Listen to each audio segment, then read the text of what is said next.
આજનું બાળક દેશનું ભવિષ્ય છે અને ભારતનું ભવિષ્ય સુરક્ષિત કરવું હશે તો આ બાળકોને શારીરિક માનસિક સક્ષમ અને સંસ્કારવાન બનાવવા જ પડશે। સમગ્ર રાજ્યના બાળકોને શારીરિક માનસિક સક્ષમ અને સંસ્કારવાન બનાવવાની નેમ સાથે ગુજરાત રાજ્ય યોગ બોર્ડ દ્વારા તારીખ 20 થી 29 મે 2024 દરમિયાન 10 દિવસીય સમર યોગ કેમ્પનું રાજ્યવ્યાપી આયોજન કરવામાં આવ્યું। દાહોદથી લઈને દ્વારકા સુધી અને કચ્છથી લઈને અમરેલી સુધી રાજ્યભરમાં સર્વવ્યાપી 200 જગ્યાએ સમર યોગ કેમ્પનું આયોજન કરવામાં આવ્યું। આ દરેક સમર યોગ કેમ્પમાં 100 થી 200 બાળકોએ ઉત્સાહ સાથે ભાગ લીધો।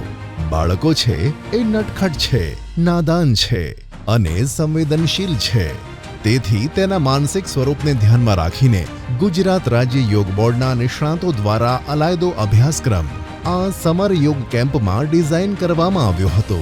શ્રીમદ ભગવદ્ ગીતાના શ્લોકો તથા સંગઠન મંત્ર ગાયત્રી મંત્રથી બાળકોને શાસ્ત્ર સાથે જોડવામાં આવ્યા।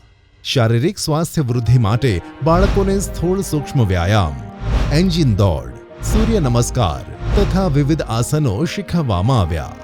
બાળકના ચંચળ મનને સ્થિર કરતી વિવિધ મુદ્રાઓ, યાદશક્તિ એકાગ્રતા વધારતા પ્રાણાયામો તથા ત્રાટક અને ધ્યાનના પ્રયોગોનું પણ બાળકોને શિક્ષણ આપવામાં આવ્યું। સાથોસાથ આદર્શ બાળકની દિનચર્યા, આહાર અને સંસ્કાર સાથે મોબાઈલની આડઅસરો વગેરે વિષયો પર બાળકોને માર્ગદર્શન આપવામાં આવ્યું। આ બધાની સાથે સાથે બાળકોને ગમતી માઇન્ડ ગેમ્સ, પેઇન્ટિંગ એક્ટિવિટી તથા અનેક રચનાત્મક પ્રવૃત્તિઓ કરાવવામાં આવી। આ તમામ પ્રવૃત્તિઓ કર્યા બાદ દરરોજ સ્વાદિષ્ટ જલપાન તો ખરું જ। સાંભળો આ સમર યોગ કેમ્પની કહાની બાળકોની जुबानी।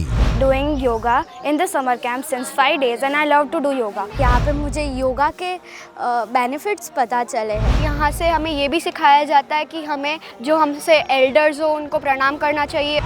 मैं અહીંયાથી શીખી ને મારા દાદીને યોગા કરાવ્યા હતા। અહીંયા રોજ રોજ સૂર્ય નમસ્કાર કરાવે, ઘણા બધા આસનો કરાવે, એ બધા મજા આવે।